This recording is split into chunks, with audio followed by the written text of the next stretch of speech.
The views and opinions of the following show do not reflect those of WSMN, its owners, and/or associates. Lisa and Robin are two fun friends diving deep into conversations where nothing is taboo. They believe in eating dessert before dinner and wearing the bikini. They're allergic to labels, authority, and cheap shoes. Currently, they're launching themselves through life being the good time, bold enough to take risks and inquisitively asking, what's next? They hail from New Hampshire, but they could be anywhere dressed in cute clothes. If they had to share a tombstone, it would read, "Curiosity killed these cats." Your hosts, Lisa and Robin on the mic. Welcome to Lisa and Robin on the mic. You were listening on WSMN 1590 AM, 95.3 FM. You can watch, stream, and listen as well on WSMN.live. We are always up on YouTube as well as Spotify and every place you find your favorite podcasts. Welcome to another Thursday. Hi, Robin. Hello. Looking all gorgeous. So are you. Thank you. My husband asked me if I was going to the prom today. So I'm shiny. I was standing in my closet and I was like, I want to wear something cute today. And I'm like, I'm kind of like, I don't know, living in a bathing suit. And then I'm like, I don't really want to put on it, I don't want to wear pants and wear this. And I'm like, this one doesn't need to be pressed. So yeah, it's perfect. Here we go. And we have an exciting guest in the studio today. We have John Rubin, who is a Hollis teacher and a first-time children's author. Welcome, John. Hey, thank you so much for having me. You guys are definitely really dressed up. It really is like we're going to prom today. Brings back some great memories. Lisa is. Because I'm shiny. You are shiny. I'm shiny. Sparkly. I did forget my necklace. I thought orange and gold would be good together, but... Definitely. But you have a nice neckline. Just right here. Look at us on YouTube. Then you'll see. You'll see what we're talking about. Don't be confused on the radio. Well, I was trying to figure out shoes, and I'm like, well, I have to walk, so it's going to change it. But then I'm walking, and, I walk at a pretty good clip. And I'm like, some shoes are made for sitting, and some shoes are made for walking. These shoes that I have on today are made for sitting. I'm like literally sliding over the top of them. And I'm like, my toes, I've got road rash on the tips of my toes. Because you've got like the branch, like your toes are over a branch like a vulture. Yes. Just keep going over and over. And I'm like, how are your toes, John? My toes are doing okay today, I got to tell you. They feel pretty good. They feel pretty relaxed. Aren't you glad that you're not in open-toed shoes? Right? Are you a flip-flop kind of guy? You know what? Believe it or not, I'm not a flip-flop guy. The reason why, and it drives my whole family crazy because they're big beach people, but I can't stand the sand in like my feet. It drives me crazy. I don't know. I think it's part of me too that I have a little bit of a height complex because I'm short, so I always like to have like a little bit of a heel on myself. Mm-hmm. So I think that's probably part of it as well. Mm-hmm. So what, do you walk in like loose sand in sneakers? Doesn't it get No, that's a great question. I will wear the flip-flops, but like as soon as I feel like that sand like in the crevice of my toes, it drives me crazy. Like you'll always see, if you see me at the beach, you'll always see me standing in the water because I just can't stand the sand. But no, I'm not wearing, high tops walking in Hampton Beach. Cowboy That's not boots? something you see. Combat boots? Yeah, not that big of a heel. Galoshes? Yeah, I'm 5'7", like on a really great day, You're but tall. but I'm not 6'2" walking in Hampton Beach. But yeah. Yeah, excellent. So what is it like to be a fifth grade teacher? Being a fifth grade teacher, like I tell most people, it's the best job in the world, but it's the best job in the world for me. You get to basically be a CEO of a company, but you're at a company of 9, 10, 11-year-olds essentially. It's really, my whole life has been the same type of schedule, and I'm a creature habit. So, you look at the year, it's broken up into chunks, and you have that first part of the year, and you get to January 1st, and then it just kind of flies by. I always say if you're having fun, you're doing something you really love, and each year, I would say not every year has been, I would say the best year ever, but I will say that if I'm at bat, 20 times, 21 times, I would say, 18 of those 19 years were really good ones. And you always learn something from the years that aren't necessarily as successful in what you hope for as the others. But I have no problem ever getting up in the morning and doing what I do. Not everyone can say that. And I'm very thankful for that. And you must love kids. Well, I've got a lot of them. I have 5 of my own, but yes, I do love kids. But also, in education, working, I'm all about working with just great people. The people I work with are the best people in the world. They are an extension of family. They are just incredible, caring individuals. And when you go to work with caring individuals and you know that, it kind of makes all the difference in the world. So I'm very, very blessed in that regard. And I hate to throw out the word blessed because we tend to use it over and over again, but that is factual information. I'm very thankful for the people I'm with each day. That's awesome. Were you a great student? No, I was a terrible student. I never, well, I should probably rephrase that. I was always very shy, actually, until I was probably about a junior. I was not a great student up till my junior year in high school. When you were almost out. Yeah, no kidding. Better late than never. And the thing is that I always looked at it as an opportunity to be social, even though I was shy. I just love being around people, and I don't know what it was or that school was kind of a turnoff for me. Growing up, I had some just incredible teachers, just great people, but I was so interested in playing sports and being with my friends. I never really, I didn't really see myself as an academic. There were subjects that I had more interest in than others. And then, things start to click when I realized that, come, junior year, it was kind of now or never. I had to take it more seriously. I was definitely the kid who would stay up and watch every West Coast basketball game I could. I have memories of even when I was 7 or 8 years old where, product of the 80s here. So my parents I had a TV in my room, which was, pretty much unheard of at the time. But the second my parents would put me to bed, I'd wake up to check the Celtics on, WLVI TV 56. They're on the road. Basically turn on to see the score. I would have the volume down, and the second I heard footsteps, boom, turn it off, run back in. But that's how I was. I was someone who was very interested in sports, and that's the path I took to college. That's what I majored in journalism and communication in college. I was literally a professional intern where I interned for WMUR in the sports department. I interned for the Orlando Magic briefly in Orlando, Florida. The Portland Sea Dogs, I worked with them for a year until I recognized that I wanted to do a little bit more. And if you want, I could talk about basically how I got into education. Yeah, I please. don't want Love to to. put you both to sleep. No, actually, I'll make it quick. Yeah, sure. I was gonna say I never had an experience of a male teacher in elementary school. Sure. In middle school, it really wasn't until high school. Well, middle school, I went through an all girls private school, so that would make sense. But my I have twins as well, and third grade, fourth grade, and fifth grade, they had guy teachers, and they absolutely loved school.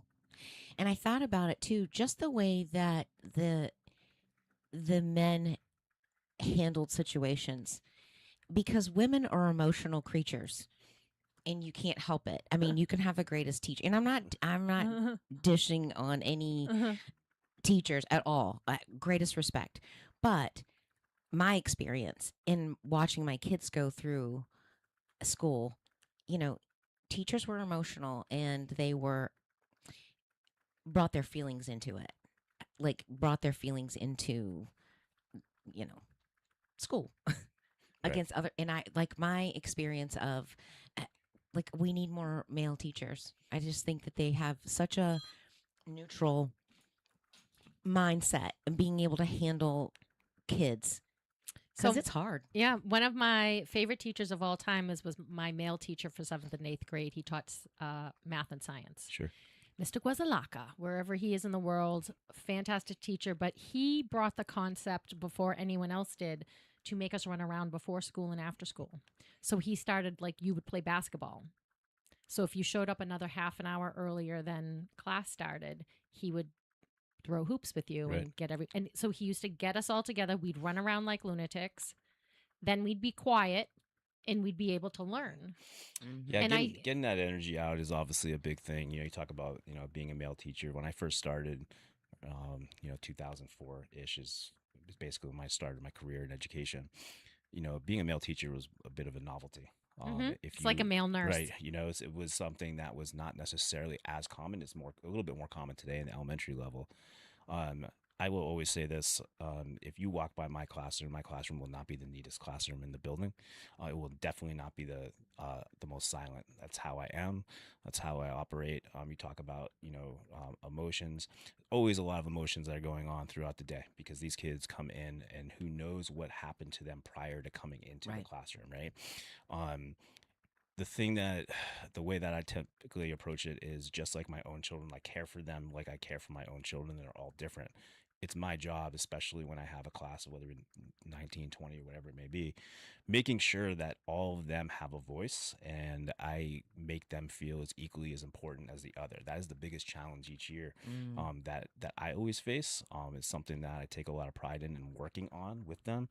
And like I said, it's not a job for everybody. It's not just someone could fall out of the sky and become an educator. And it's I am not an educator. In the patience level that you need, you have to have a lot of patience, and you also have to play the long game. But the term professional is one in which you got to earn it, and to be able to be in the field, I've learned from the best. The people that are around me, they're far superior in so many different ways than me. But we work so well together. I think that's what makes it really special. Yeah, I think having good chemistry, good dynamic. Well, it's like everything, if you don't work or if you don't get along with the people that you work with each day, that's going to be a major problem. And especially in the education field where the kids can tell, they can tell if you are close knit. They can tell if you're phoning it in. Oh, they can tell if you 1,000%. actually care. Right. And I'm going to ask this question because I'm looking at your shirt and I'm like, what a perfect teacher 80s shirt. Listen, I'm a big pop culture person in general, and I love to reference pop culture pretty much on a day-by-day basis.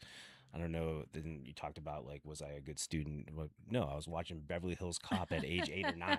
It's like I was, that was being a product of the 80s is not nothing, right? Right. You have I want to describe your shirt. It's a black shirt. Yeah. And it's obviously in space because we have stars. Sure. And the Pac-Man is the sun. And it's eating the plant. It looks like it's eating the planets. Is Pluto there? Pluto is not there. Pluto didn't exist. When did they take Pluto away? Because I remember Pluto. I can't. I think it was. I could be wrong. Yeah. Some of my kids, students, and my own children correct me on everything. I don't know why. If it was 2008 or I don't know. Listen, all the years blend together at this point. Absolutely. I was just 18 a few years ago, and that was not a few years ago. But yes. And as far as attire, it's become a little bit more just casual in times as far as attire. I remember the first time I was in a classroom, I was wearing a tie and a button shirt. And if you guys really want to fall asleep, bring a tie up here for me to tie. We'll be here for hours. Just we might do a little video of that. I recommend that you don't, because people will literally fall asleep. That's funny. So we were gonna all talk about you becoming a teacher, but I Sure. also want to talk about you becoming a cookbook author. Cookbook. A cookbook. I would, Children. If I was a cookbook author, this is a whole different show. No, that's a She's like, subliminal. that's your next book. Yeah, right. That's subliminal. Sorry, it No was a problem. C and a C. Yeah, Children's my author. family would laugh hysterically about that. Right. Don't let him cook. Do not let him No, cook. no kidding. So are they tied together or are they completely separate? As far as education and being an author, Mhm.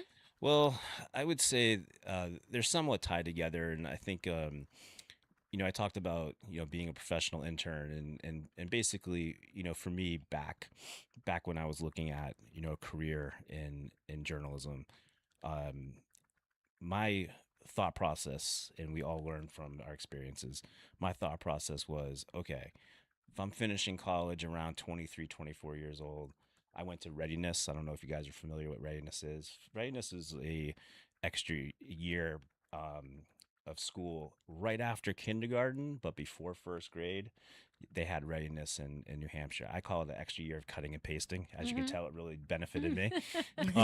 But what occurred, to me was when I was this professional intern, I was looking for the big home run. I was like, all right, I'm thinking ESPN, college basketball, NBA, NFL, some sort of sports team. And I had a window in my mind. It's like 2 or 3 years. If I can hit a home run and land on something like that, then that's kind of the direction I would go in. And getting that first opportunity at WMUR was huge for me. I had the best time. I loved going out, like going to games, like whether it be UNH hockey or Dartmouth hockey or just high school games, and getting to be able to like go into that room that was just like, it felt like a superhero, be able to cut like actual highlights together. I was like, this is a dream come true. And I ended up down in Florida doing an internship for the Orlando Magic, and it was just the biggest highlight in my like life to be able to be a sports fan and a major NBA fan, to be able to like be on the court and actually be able to be as close as I could be, because like I said, you see my height. There's not like I was playing, Right. But I will say, like within a few weeks and realizing like, getting spoken to for not like having the right color copies. Well, John, why was this red when it was supposed to be blue? Or, you didn't tape down the box on the court the way it was supposed to be a perfect rectangle. It's like, is this me? Is this what I want? Do I want to be in a field where what I don't take great pride in is going to be the way, like The most yeah, important thing. yeah, I can't force myself to do it. So I actually left that early because I just knew it wasn't the right fit. Which my family thought I was crazy. Like, how could you give up this opportunity? Me, I always go with my gut. If I believe in something, I just say that's what I'm going to do. And I had one of my closest friends who lived in Portland, Maine. We grew up together. We went to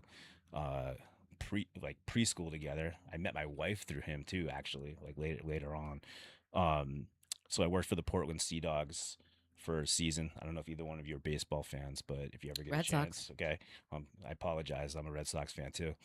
But so I worked for the Sea Dogs for a season, and the whole time that I kind of gave me a chance to kind of reflect and be like, all right, what do I want to do? Here I am, age 24. Where do I see myself going? Because you can wake up at age 30, you can wake up at age 40 and be like, what in the world did I do? So what I did was I finished the season there. And when you've worked for a minor league baseball team, you literally are selling tickets, you're on the field doing promotions, you're pulling the tarp in the rain, you're doing a little bit everything. So much so I was even putting signs up for their record, so a little bit of everything. And once I finished that, I turned to my girlfriend at the time, Kelly, who's now my wife, and I just didn't know what I wanted and I knew what I didn't want to do, which was where I was at. So I took this job at a radio station in Portland, Maine, and they envisioned me as being kind of like a bridge to a younger generation in sales. So I was selling radio advertising. What a disaster that was. Like I sold like airtime within like my first like literally like day and a half there. And I was like, this is easy. I just come in and talk to people and like, sure, without any true understanding of what I was doing. And it was a radio group that had 8 stations. They had 8 like full-time sales staff. They brought me in to kind of learn under them. And when I say like absolute train wreck, we talked about like wearing, like I had a suit on the first day. To put in perspective, the last day I had like a t-shirt and jeans. They really wanted nothing to do with me. They had no desire to mentor me. So I kept kind of get demoted to the point where it's like, yeah, we're gonna let you go. And they let me go like literally 2 weeks before Thanksgiving. Oh, jeez. So literally my compensation package was a pecan pie, like out the door. All right. and I remember that too. Like, And I also remember the feeling of the staff that really had no interest in me, like them giving me all these things to do before I left. And, you know, I've always felt like if you're working with someone, no matter what you think, always like be as respectful as possible, even if it's really hard. So I did everything they needed me to do. I said nothing but nice things, even though inside I was like, this is really tough. I felt like, just disappointed. Didn't really know where my life was going. Fast forward a few weeks, I get back on my feet. I go back to see the teachers that I had and ask them how did they determine they wanted to be a teacher. And it kind of kept coming back to the same thing where, they tried different things where, money was kind of like the piece that they were kind of after, and they just recognized the passion to work with kids. Everything kind of started adding up, and I was like, you know what, like this is sounding really, really familiar. My high school track coach, Coach John Snell, definitely, one of my heroes. I came to see him. He's like, look, he goes, Rubin, I told you when you were a junior in high school, you were going to be a teacher. And, you don't want to hear really anybody telling you what it is that they think, Right. Right. growing up. But the real thing that turned, the wheels in motion for me, and that leads me to my book, is I go to Reeds Ferry Elementary, which is where my brother went. He's 4 years older than me, where I went. And I contacted the principal out of the blue. He not only remembered me, he remembered my family. He remembered my brother. Like he could tell. I showed up there because I made an appointment to see him. He could tell me all the teachers that I had. All right. Now, I hadn't seen him since, I was 9 or 10 years old. So we're talking close to 15 years have passed. That's a long time. Yeah. He welcomes me in and says, hey, Steve McGettigan, who was my fourth grade teacher, goes, he wants to see you. I said, great. I can't wait to see him. I go into his room and he hands me a book that I wrote when I was 9 years old. Okay. Oh, that's all right. awesome. Okay. So he hands it to me, gives it to me, and said, you donated this to the classroom. I wanted you to have it. And that's where I was like, for years, regardless of NBA, WMUR, minor league baseball, whatever it is, all these things, there was not a better feeling than my teacher from fourth grade handing me something that I made. I want to make that happen. And that's like led me to the path of going to graduate school and becoming an educator. Now, it just so happened also that it was something that I wrote. I love to write. I always loved to write. But, we all have hobbies, but how often do we take those hobbies and take them to a whole nother level?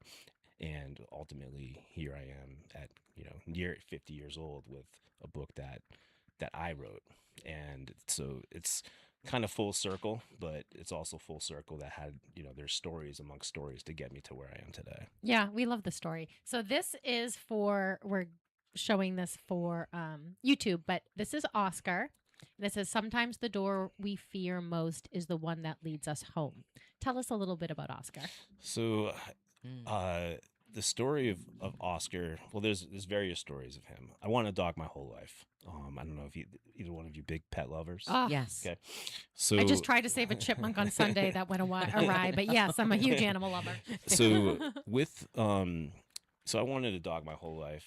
My parents were never interested in getting a dog, and I was a very spoiled child. I got everything that you could possibly think of. Well, you had a TV in your room and you're 80. Listen, TV. Listen, I mean, the TV. Right, we already know you're spoiled, brat. We already had one. Absolutely spoiled. There's no question about that. My parents were very good to me. They're still really great to me. Never got a dog, and held it against them. No, I'm only joking. I'm only joking. That's a whole different therapy session. So, with that, I'm not getting choked up. I just You hit a nerve. Just kidding. I know I'm getting emotional. So with that, Oscar, I think I got any water. We do. Yes, I'll get it. Yeah, she'll get you some. I promise you, I'm not getting choked up. I haven't even talked about the dog yet. Well, it's really funny because I've always wanted a dog. Yeah. And I'll give her time to get you some water Sure. so you don't Thank strain you. your voice. Yeah, right. And I won't be singing a cappella anytime soon. Put it that way. And one day but I was given a cat because my family felt like we could Sure. do a cat. And one day I'm walking to school and I used to be the one to do the food shopping. That was Yeah. my first errand. So I used to buy dog bones with Thank the you very extra much. money. And I used to feed this Siberian Husky on the way to school with my dog bones. Well, don't I start having dogs follow me to and from school? And I would stand on my stairs at 2:30 because the dogs would wait for me. Right. They'd wait at the school until I showed back up, and they would follow me home. And I said to my mother, "What about this dog?" Because Yeah. we used to have stray dogs back in the day. Yes, you know, well, you don't we have had them now. one in our elementary school. We convinced our bus driver to bring this puppy home because the puppy was out in the playground, and my sister was like, "If it's there when we are going, I'm taking it home." So my dad was laid off at the time, so he was home from work. So we get off the bus, have this little puppy, and we're like begging for him to keep it. Can we keep it? Can we keep it? No. So we had to go take it back down to the school, ask the teachers, the principal, and our elementary school set down in like a little Ravine. valley, kind of like the parking lot. Went kind of down the hill, and the school was At the bottom. at the bottom of it. And the playground is in the outback and up on this side, but along this side was the backyards of a neighborhood from the street over. Well, they have dogs and they have this big fenced in area. Of course, it didn't dawn on us that The dog got out. got out, but yes. So we had to go find it. And as soon as we walked in the school, they're like, "Oh, that's so and so's puppy." And like, dang. Any chance you remember the breed of that dog? No. Yeah, I know. So a reach, but I thought I Yeah. would ask. I know for myself as I get myself composed here. Thank you. So Oscar, a pug. I mean, it's the story is always wanted a pet, especially a dog.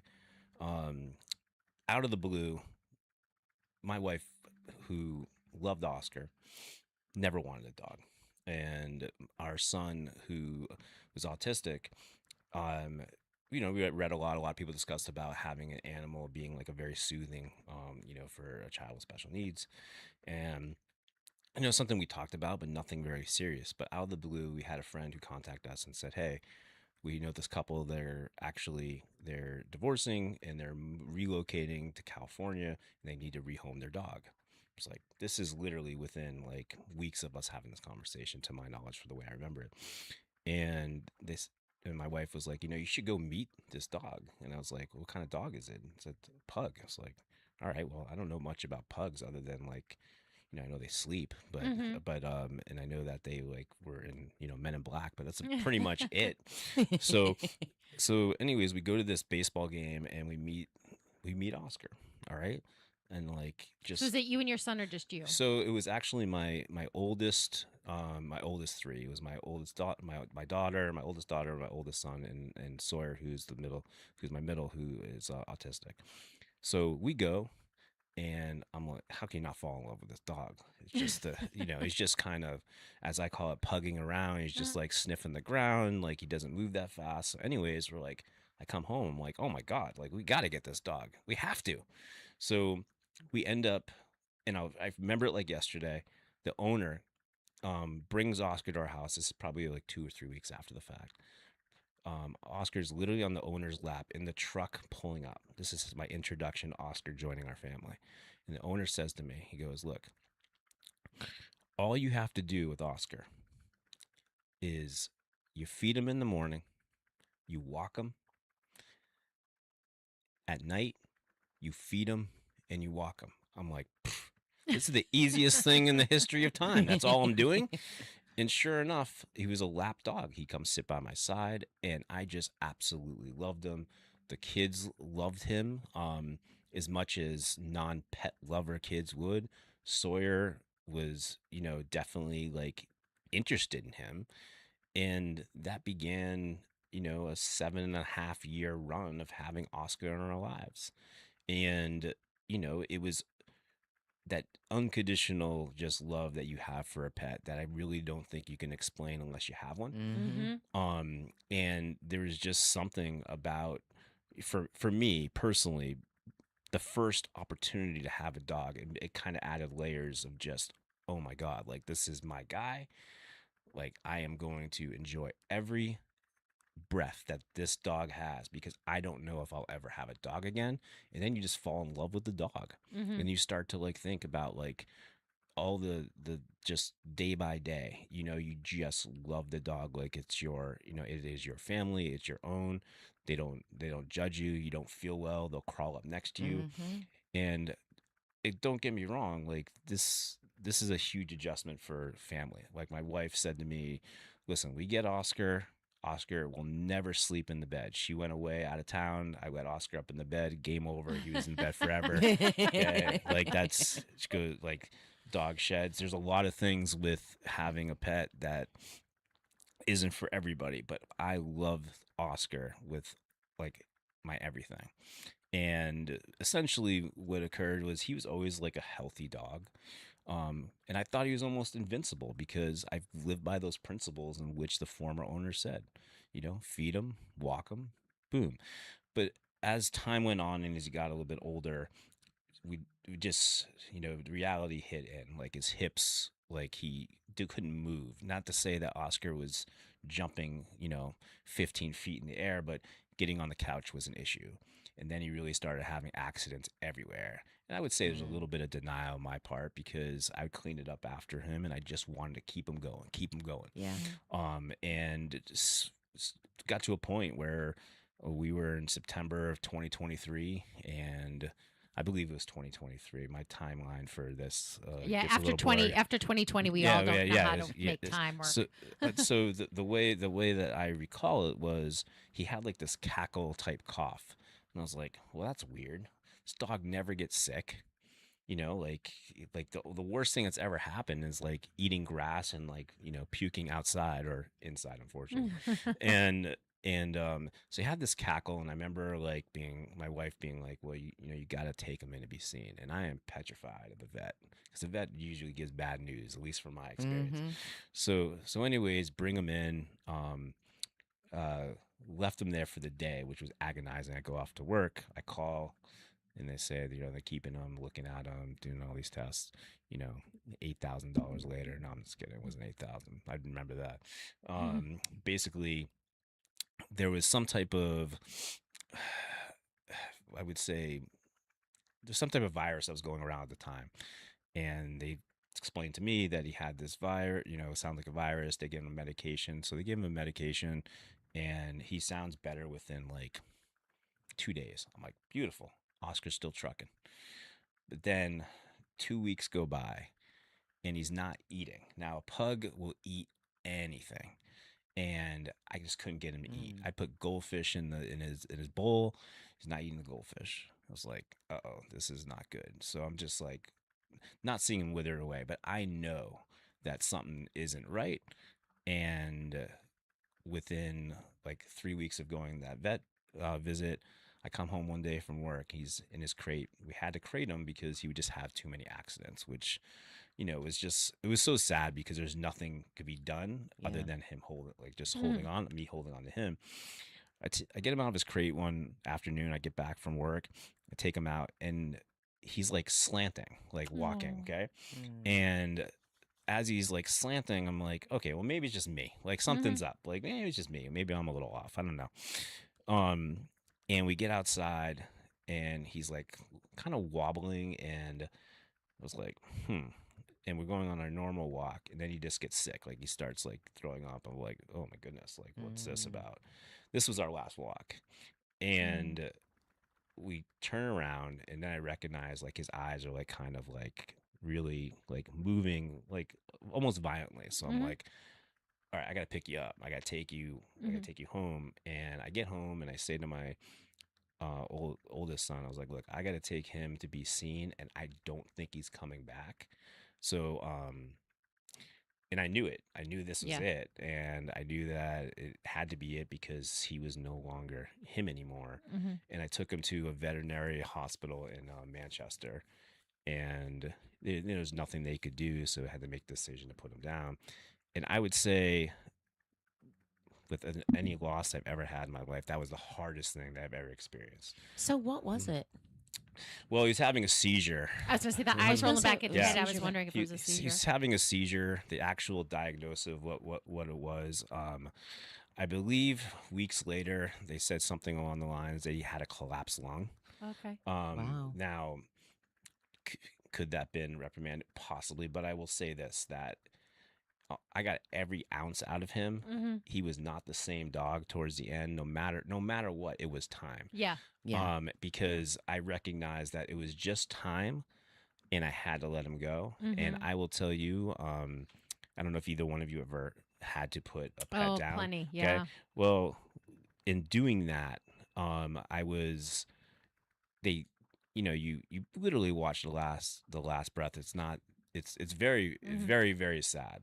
And when they put him down, they gave me enough time to, like, they said, well, you can stay as long as you want. And I'm just sitting there, like, literally crying, like, my eyes out, just like holding his paw, and to the point where you say, like, well, when is there a right time to leave? Like, this is goodbye. Like, this is not, hey, I'll be back in an hour and I'll come get you. So, with that, I probably was in that room for about 45 minutes, and I say goodbye. I come home and had to tell the kids that Oscar has passed. They were certainly upset. Sawyer, who's my middle, says to me, well, where'd he go?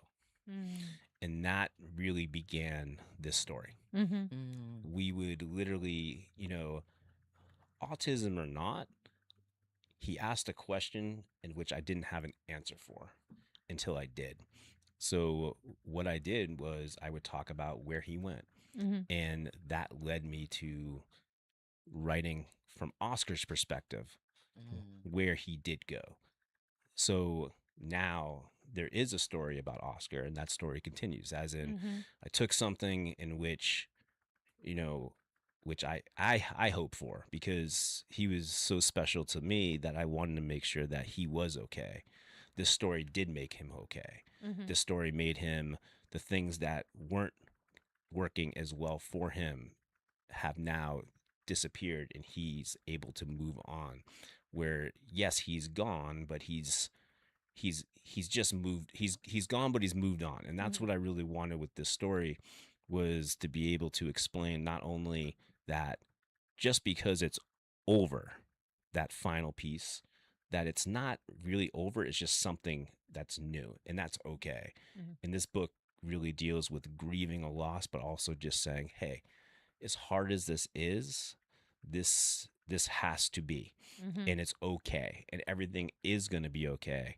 And when I'm reading it, or people read it, you can compare it to your own pet, but you can also compare it to people. I've lost a lot of people close to me, and one of the things that I always thought was like, well, where do they go? I'm not a religious person. I was going to ask that. Yeah. I was going to ask, did you grow up with any kind of religion? No, I'm like the most non-religious person there Okay. is. And I think that this was really a coping mechanism for not only for, my son Sawyer, but for me. We grieve together, but we grieve together with this. Yes. So that's beautiful. So my nephews lost their grandfather suddenly in January. Very sorry.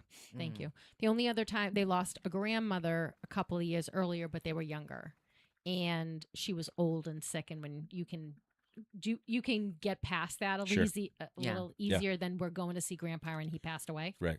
And I was looking for books about grief. How do you talk to children about grief in their age bracket? Right. Because here I am talking like a 54-year-old woman, and I remember I grew up Catholic, and I remember not liking purgatory. And like, I know there was heaven, but the way Catholic school taught the afterlife, I didn't like it. Right. And they told us specifically animals don't go to heaven, which I liked even less. Sure. Right. Because I was like, so I love them here, but I don't love them there. Right. And where do they, like, Right. it was like a whole thing for me. Sure. But recently, so I grew up Catholic, and then I had my father passed away, so I had I'm putting this on a shelf. I'm mad. Yeah. I'll deal with it later. But I've come back to God in a different kind of way.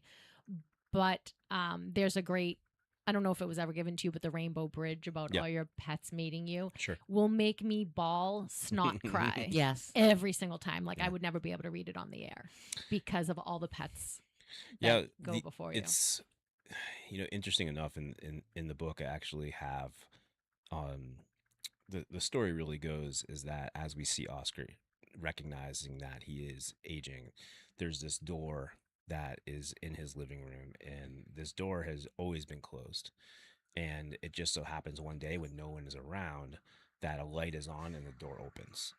And that begins the process where he starts to go down a flight of stairs, and those stairs start to have that kind of rainbow effect as he gets down there.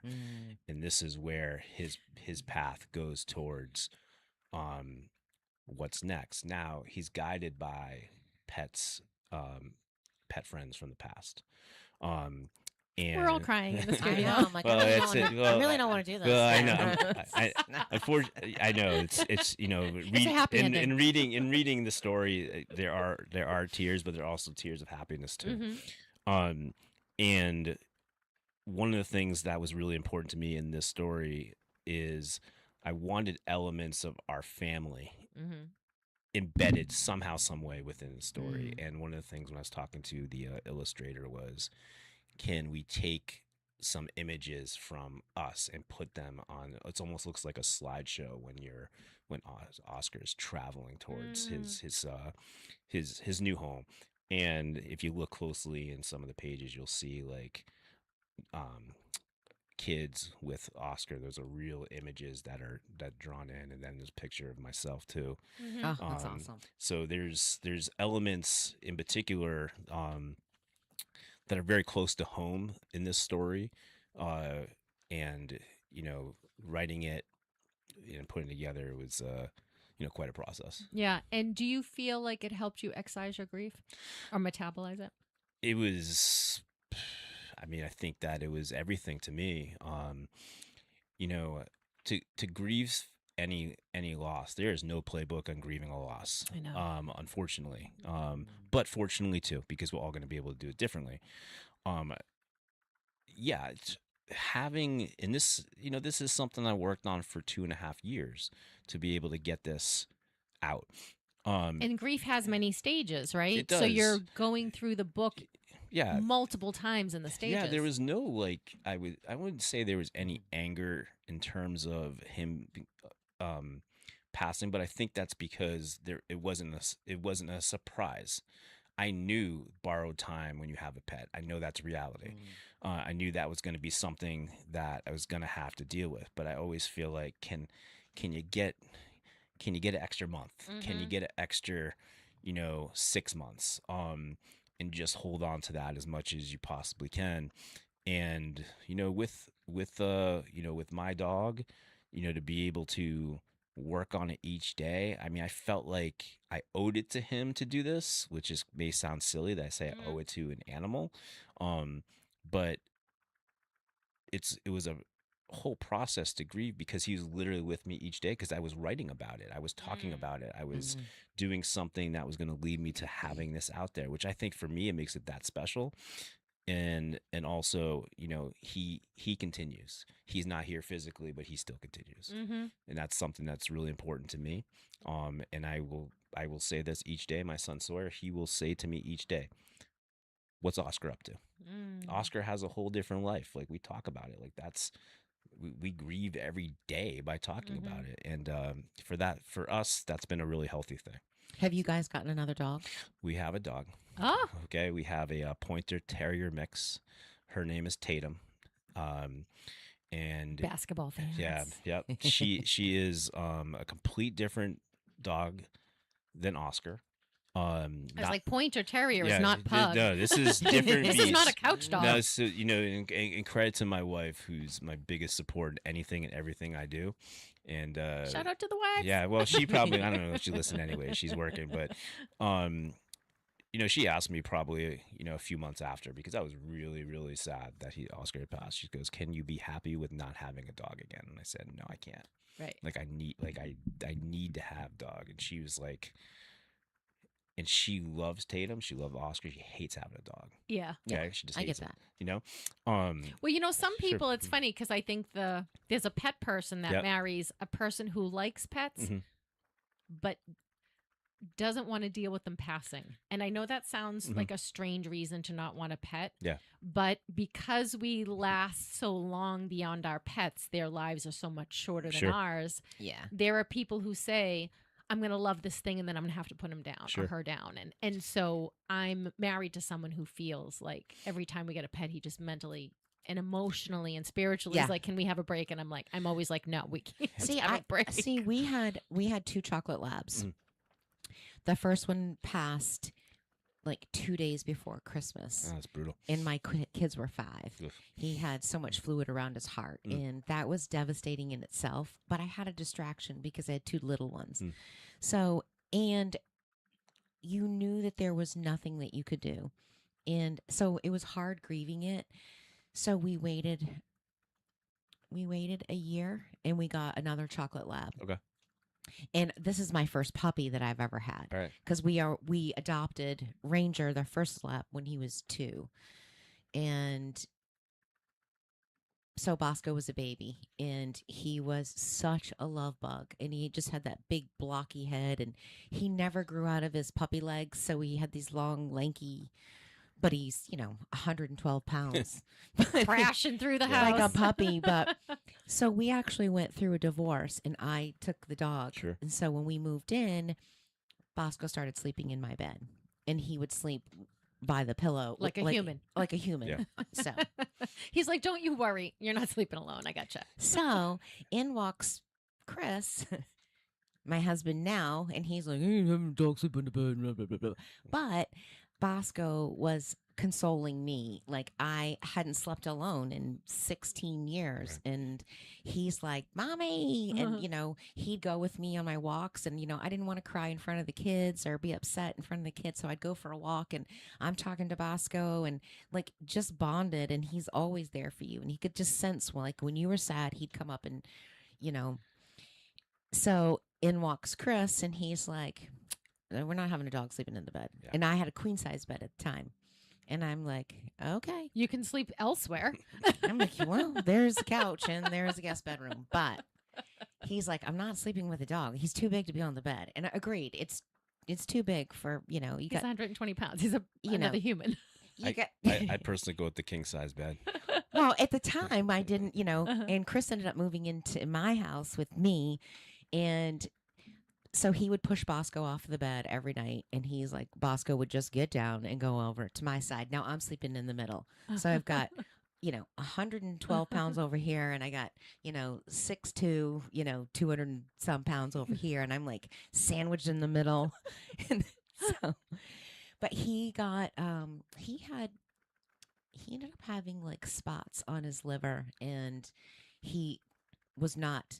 You could just see it in his eyes. Like one day he just stopped eating, and it actually happened pretty quick. And she said you could go through chemo, but she said they're afraid that his spleen would explode.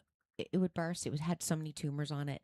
And she said it would be painful if he, and I'm like, I can't leave to go to work in knowing that I don't want this dog to ever have 1 ounce of pain suffering. And you could see in his eyes, and that was my biggest fear of always coming home and him not meeting you at the door. So he rode to work with Chris like maybe 2 days after. She's like, you don't have to make a decision now. But I'm like, nah, you can see in his eyes. Like he could hear the bus coming, and he would run to the door, and he'd stop running to the door. And it just was, she said you could probably do chemo and do that, but it would give him 6 months at most. And I'm like, no, I'm not going to have it. It's the toughest decision because it almost becomes a selfish one where you just want to keep them around as for yourself versus them. And that was, like I said, what does another few days, weeks, months even mean when you know they're not the same? Right. Yeah. And that Right. was same thing here, and I know people who love their pets and they will keep them going and keep them going, and I get it. For me, Yeah. I knew that this was it, and it's painful to It's watch a dog have a seizure. Well, There's It certain is. thing that like your heart is breaking. So that's Yeah. the way I feel too, because Sure. I've had to put a lot of pets down. So to me, it's Ah. like, It's selfish, I You think, to think, me like- at that point. yeah, at some point you're like, I have to do this for the animal, and I don't want to. And then the minute you do it, you're like, was it the right time? And Right. we always go Mm. through that. And but I've come to learn that grief is love. Grief is proof that we love. And Mm. every time you feel grief, it reminds you to love those still here while you Mhm. can. Like that's the only reason, having lost people, having lost pets, it's the only useful thing about grief, because it is so painful. Yeah. That I think the only thing you can do is say, I'm grieving. I loved something that I lost, but I have so much I love now. Let me go love them, as like a reminder. Right. Yeah. We had so many people that, I mean, because he would always go to the games with me, and the little camp chairs that are canvas foldable. We'd go to soccer games and he'd sit in my lap. I have to like lean all the way around him because he's as big as I am. Right. But everybody knew, like at the bank, everybody in our neighborhood, oh, you're Bosco's mom.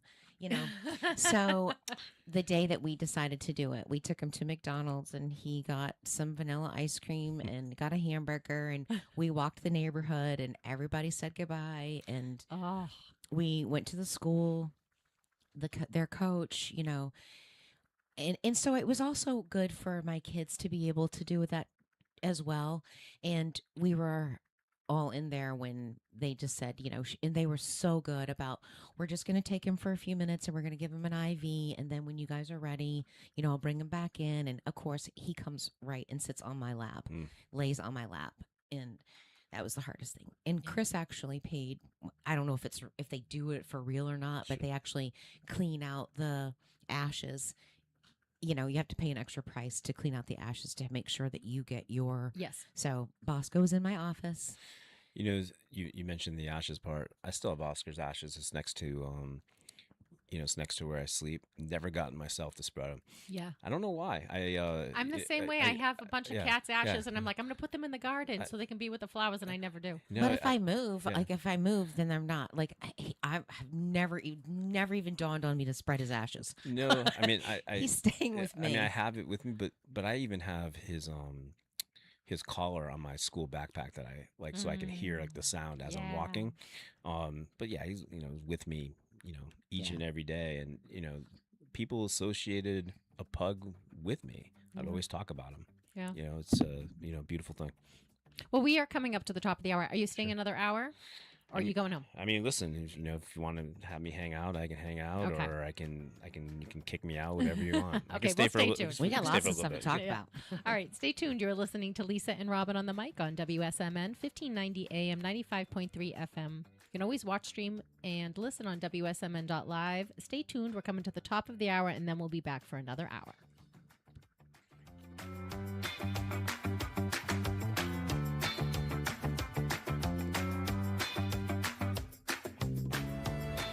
Broadcasting from 200 Main Street in the beautiful and historic Masonic Building.